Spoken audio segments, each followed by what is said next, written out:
All right, we are back at it here. Welcome back, Mike Durnin, doctor, Well, doctor. doctor, yeah. Well, welcome. It is great to be back here. What a beautiful way to start the new year, having a Yeah, man. conversation with you. Oh man, don't make me blush up in here. Oh my goodness. Yeah. Well, what for you is something new that is setting the course for the new year? Let's start there. Well, I think is I took time, one of the beautiful things, and if we're allowed to, so to speak, by our schedules, is that little break there between like Christmas and New Year's. Hmm. And I've always kind of tried to hold that time kind of sacred for reflection and review Mm. within the midst of whatever family obligations are going on. Yeah. And you know what? I spend I've been spending a lot of time. I share my handful of L's with folks in terms of how to lead their own lives. And of course, my first L is continue to learn. Okay. And and I said I really want to take that up a notch for myself Okay. so that I can probably more thoroughly interject that within conversations, within keynotes, etc. Mm. And so I've really committed to what I've done is I start every day in prayer, Mm. but then I go right into reading. Now I'm old fashioned. I love hard books, okay, a Mm. regular old standard book as opposed to audiobooks or Kindle or whatever. And nothing against those other avenues. But for me, it's a lot easier with a book. So what Yeah. I've done is I said, my first hour every day is going to be in prayer and Mm. in reading before I open up my phone, before I open up my Yeah. laptop. I'm going to do that. I need to better myself. And I start with prayer because, we all need others. All right. So why not go to the person who can give us the greatest bang for our buck? And that's our Lord above. Yeah. And so I start in prayer. And then I go right into, and I got a series of books, and I've got it kind of mapped out. I got January all mapped out. I got like, 5 different books. I've already got 2 of them done. I'm on my third one. Now we And say books. We talk about chapters in the Bible or just books in general. books in general, I do the prayer Okay. part first. Okay. So I'm going to go spend a good 20 to 30 minutes in prayer, and that's going to be a combination of just actual prayer and or reading, scripture readings and devotional readings, etc. Then I'm going to flip and Okay. go into, regular books. So I've read the book. Alan Stein Jr. has a great book called Next Play that just Okay. came out. I've read Yeah. that. Um, there's 2 young women that I've connected with on LinkedIn that wrote a book called Built to Lead. Excellent Okay. book. Excellent book. Now I'm actually reading a book that's pretty popular, actually, for people in service industries. It's called Unreasonable Hospitality. Okay. Unreasonable, not in the sense of doing stuff you shouldn't be doing. It's taking hospitality to a whole new level. Oh, I like that. I'm gonna have to highlight that. Okay. Yeah. Will Giarda, and I'm probably messing up his last name, wrote the book. And it was interesting when I shared that I was going to read that book in January. I had at least a half a dozen people within 24 hours say that they were either currently reading that book or have read the book and highly recommend it. Oh, nice. Give me an overall synopsis. I mean, it sounds pretty simple and straightforward. I've heard of the Chick-fil-A Ritz Carlton thing that happened. Are you familiar with it?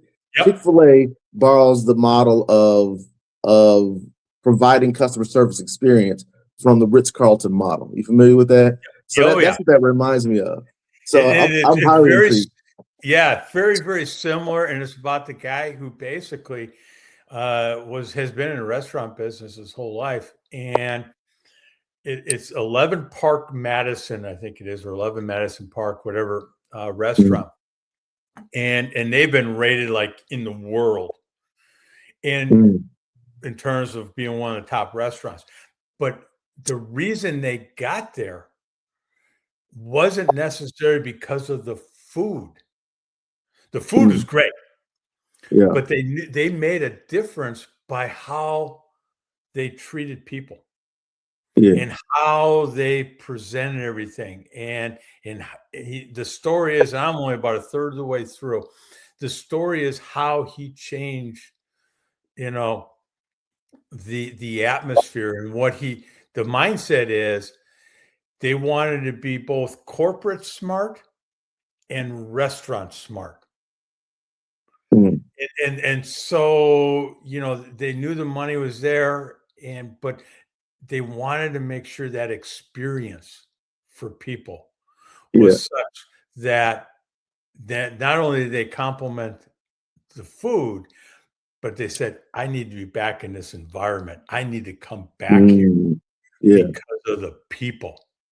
And Yeah. you think about that, Larry, is, for our own lives, I think about this could be a coffee shop. This could be, it could be a Chick-fil-A restaurant. It can be, it actually could be, your auto mechanic or Right. somebody like that. When you find that place that treats you more than a customer, that when it becomes Oh yeah. something different than just transactional, Yeah. we're probably going to go back there. Oh yeah. And we're going to recommend that place to others. Right. And what happens is if you don't experience that, the worst thing that happened for that company is you go badmouth them somewhere and tell people not to go there. But the other thing you do is you simply just don't talk about it. Right. That's not an uncommon thing. Right. Right. And so when you don't talk about it, that place is actually missing out on the best advertising there is. And that's word of mouth recommendation to others. Right. So that's 100%. what the book is fabulous. Like I said, I read about a third of it and can't wait to dive in and finish the rest of it. Yeah, I've got a small staff of people from my mental health practice. I've got some wonderful virtual assistants that work for me under my mental health practice. And one of the conversations that we're having right now is how do we provide better service? I mean, and really it's an act of service. Like how do we become better servants to those that are in front of us? So yeah, I'm all on that. I'm gonna have to get that book for sure. Yeah, it's really good. If you have 2 seconds, I love to share this story. He talked about that they had one of their maitre d's, whatever. They understood they had this family come in, and it was in New York City, of course, and it's the middle of winter and there's snow. And this family was visiting. They're on a 5-day thing coming to town or whatever, but they had never experienced snow before. All right. Okay. They listened, they heard this. Now, we all hear lots of things in our lives, but they heard this and they said, so the maitre d' goes out. He sends somebody to go get a couple sleds. Oh, Then nice. he goes and has a car ready for when they're done eating. The car is going to take them to Central Park so they could experience sledding. Yeah. Before they leave the country. Intricate. Right.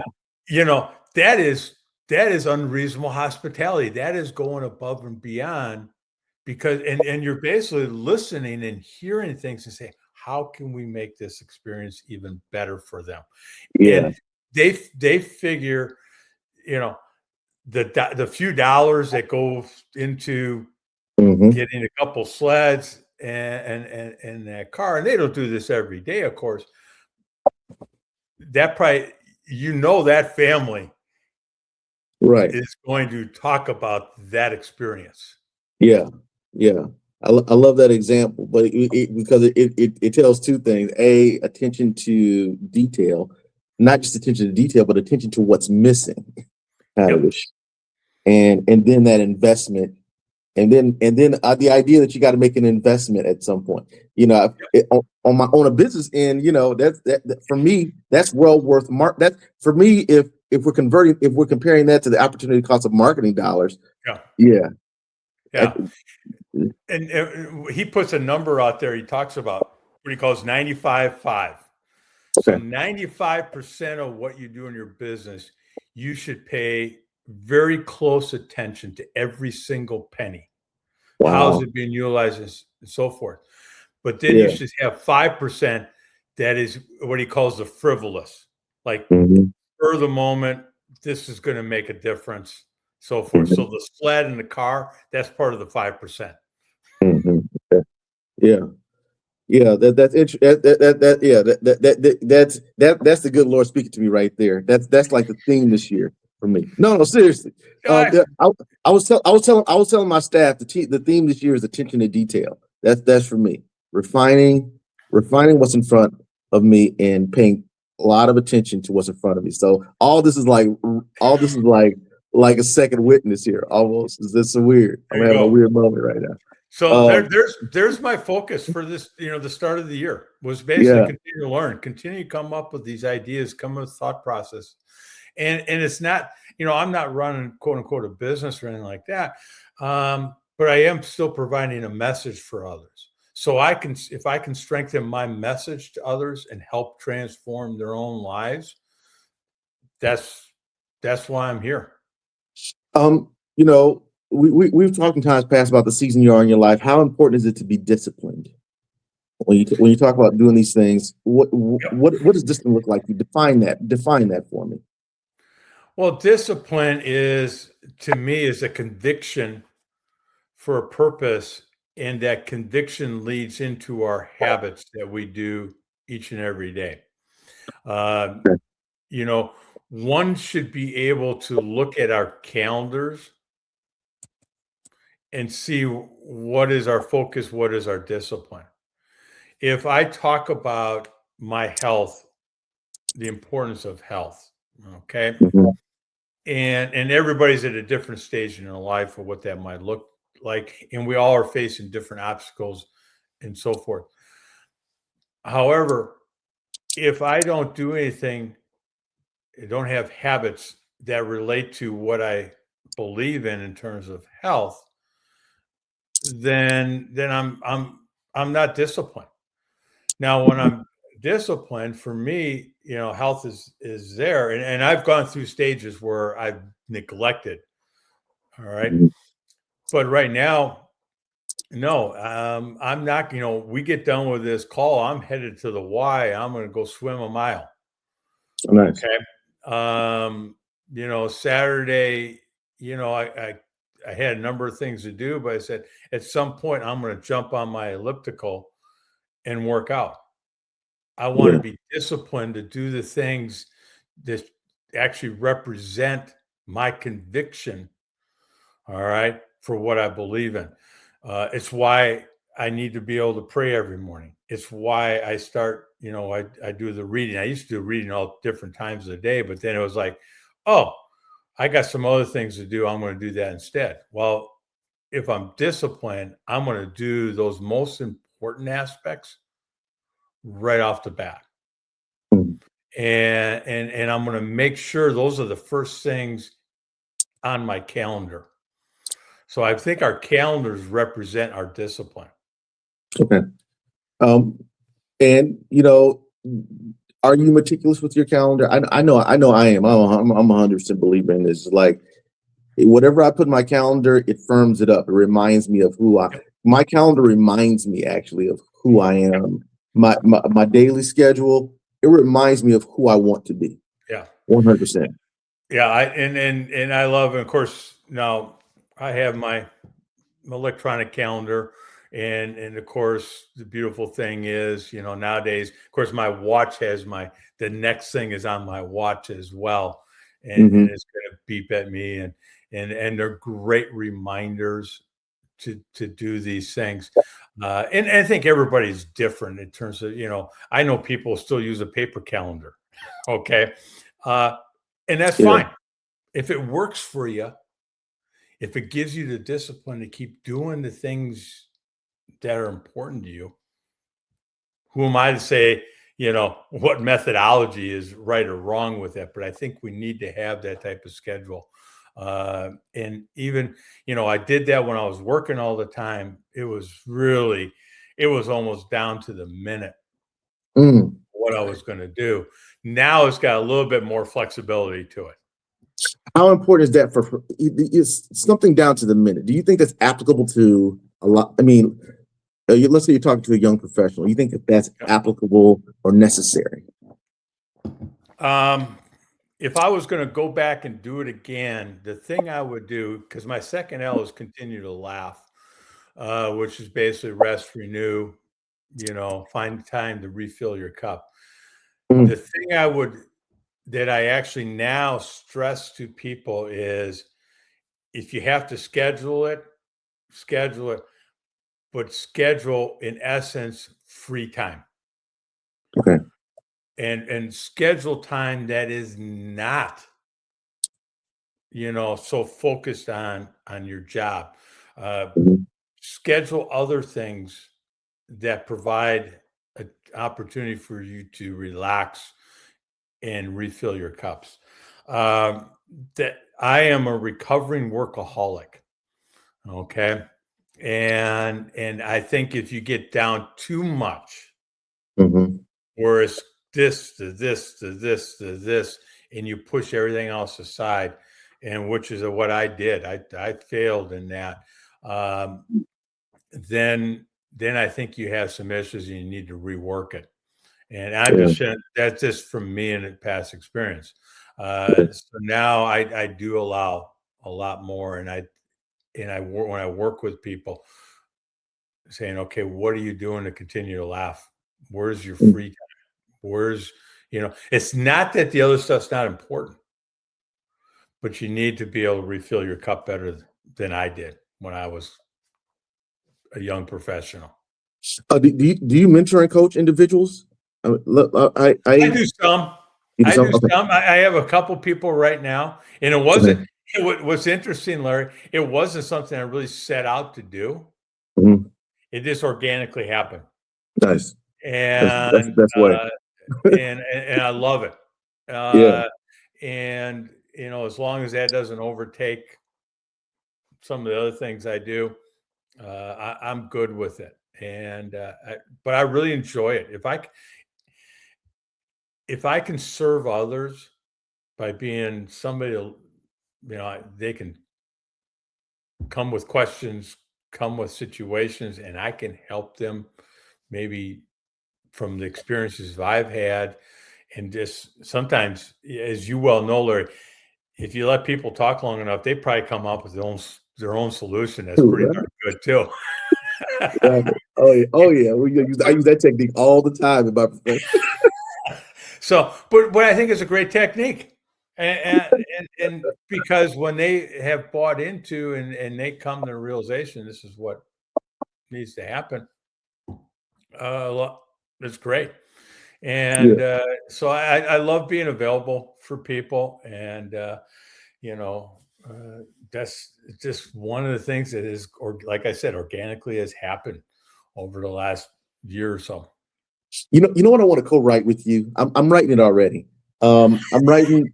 I am. No, I've got a list. I got a list about 10 books that but some of them are going to come off in like carousels, just concepts. I can't. Yep, You know that thing that God puts in your system, but you can't yep. quite focus on it because you got too many things. But everything God plant, if it plants a seed, I'll put it in a folder. And I'll be like, maybe I'll get to this. And one of the things I work with my team is, okay, if I can't write the book, maybe I can put it in a carousel. So we're working on creating these like carousel or even mini blogs. Anyways, um, I'm writing this sort of short ebook style thing called Discipline of Faith. Eventually, one day, I sort of got it written out because it's I'm gonna send it to you at some point. I get your thoughts on it. It just I got premise points like probably about 5 major premises but it's in remnant of sort of what we're talking about. It's one of the things as a spirit, as a therapist who happens to have a spiritual background. One of the things that I talk about with my clients is well, what is your routine that helps get you out of this funk, or what is this routine? What is your routine that helps you manage or coexist with anxiety or depression or grief, or there are other things out there with Yep. trauma, but there is or addiction. I mean, Yep. having a disciplined routine is inevitably what helps you transition into healthier habits, Yep. and even healthier coping tools. And that's been a major difficulty for my clients to grasp. Kind of, I think it's just for everybody to grasp, because if you don't have a habit formed yet, then it becomes impossible. And if you got a major barrier like an emotional weight of anxiety or depression or whatever it is, it becomes a very long process. What are your thoughts on that? I probably have a question from that, but I don't really have it formulated. But Well, you the know, you know, first, yeah, Larry, I think the first thing that comes to mind is, and we've talked about habits and our schedules and so forth. Great book called The Power of Habit. mm, All right. And Charles Duhigg, I think, is the author. And in the book, he talks about within Power Habits, he talks about that, so many of us have some bad habits that rise up. And he mhm, goes, within the book, he shares, you never get rid of the bad habits in essence. mhm, But what you do is the good habits that you keep developing and over time and strengthening those good habits, in essence, squelch the bad habits. yes, They right, overtake the bad habits. right, And so you start living that type of life as opposed to the bad habits. And that's, and you probably have seen this as much as anybody, that person mhm, who's struggling with alcoholism. mhm, Okay. They're still, if all of a sudden they start taking a drink, that bad habit can boom supersede whatever good habits they've been doing. And then mhm, they kind of fall off. All right, right, the good habit, and now you got to get them back to the good habits again. Uh, for me, I have to be very careful. I am a workaholic, and mhm, so I have to be very careful and very conscious into the habit of scheduling relaxing time, doing mhm, things, pausing in my life. Otherwise, it would be very, very easy for me to get back into that 24/7, 365 days out of the year. I've got to make that one last email. I've got to check this this message that's coming in there. And I've got to just say, no, I've got to keep working yeah, the good habits as opposed to the bad habits. yeah. No, I find it absolutely hilarious a little bit. I don't know what's a sick person in me that that you have to force yourself to. Yeah, what your bad habit is that you're not relaxed, and so you have to force you have to force relaxation into your schedule. Yeah. you know, I don't know why it just tickles me just a little bit. There's like That's okay. most, I think it tickles because most people have the opposite. you know, they usually have to force themselves to first of be disciplined because they have to force themselves to be productive. You are forcing yourself not to be productive. so, uh, little tickles there. Mike, I can probably, Mike, the next time we talk, I'm booking out 2 hours. So just let you know, I think I got another crap. Look, I booked you right after somebody. I'm booking you out 2 hours. Span out 2 hours because I feel like this is good energy. This is good Well, energy. Larry, Yeah. you are the reason. It is the energy you bring each and every Nice. time we talk, and the questions and the thought process. It's inspirational to me. That's It's good. impactful. It's insightful, and Praise the and Lord. and I love the fact uh, you help me think Mm, through these things as well. yeah. And Amen. uh, Thank you you, know Lord. that you know it's it's a pure joy, you Yeah. know, to share, this time with you, and I love it. So Yeah. you can book it as long as you want. Yeah, man. I was thinking. I said, because I booked you for only 30 minutes today. I was like, oh, this. I said, oh, we gonna get caught up because I can see this going. I can see this going. So, let me cut you up. Let me cut you off early because I just booked somebody right after you. But let's schedule another time to talk. I like this. I love I love just as much as I appreciate your feedback. I love your insightfulness. I love there's an energy that comes from you that definitely is it feels like godly wisdom, godly insight, and that I very thank God for in these interviews, particularly with you. I mean, I think there's something, there is something God inspired that as far as your energy, and that is even relaxing and comforting. I just appreciate it. I don't know whether I can articulate it any more than that, but definitely worth 2 hours of my time. So, Well, um, yeah. and I would say the same. And one of the things, is actually in this book on reasonable hospitality, Mm, and it's not written as a faith book, but I can see faith written yeah, all over the book. yeah, And one of the aspects the author brings forward is, so often if we open our eyes and open our ears, open our hearts, and open our souls, we can find beauty and strength from anyone. yeah, yeah, And find when you find that beauty, and then put that person and put those strengths out there where they belong. And yeah, his thought process was he had an employee that, most people may have fired at one time. mm, But when he dove in and found out some of the strengths this person actually had, all yeah, he did was switch their role. yeah, He put yeah, them in a different position.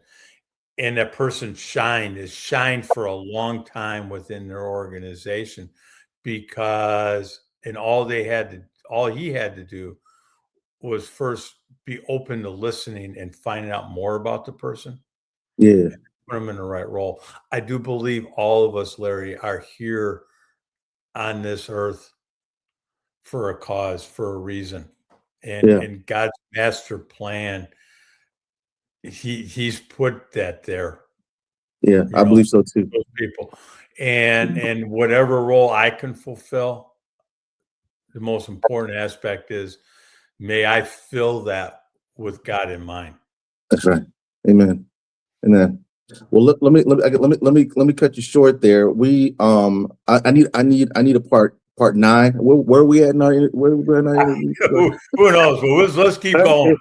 We keep going. We keep ride till she, as I said, what's somebody says, ride until she bucks you. There you go. So, I'm gonna let you loose with that, Mike. Thank you for just sitting down and having a chat with me. Hey, I look forward to these here. We'll just take this ride journey with one another in this space here, and yeah, I'll talk to you soon. We're gonna talk soon. Actually, I might call you directly. I'm gonna there you call you go. directly for the end of the day. Yeah. All right. All right. Okay, Sounds Mike. absolutely wonderful. Thanks, Larry. You Yeah. have a great rest of your day, and best to everybody who's Yes. Thank listening. you. Yes. Amen to that. Yeah. All right. Bye now. All right. Bye bye.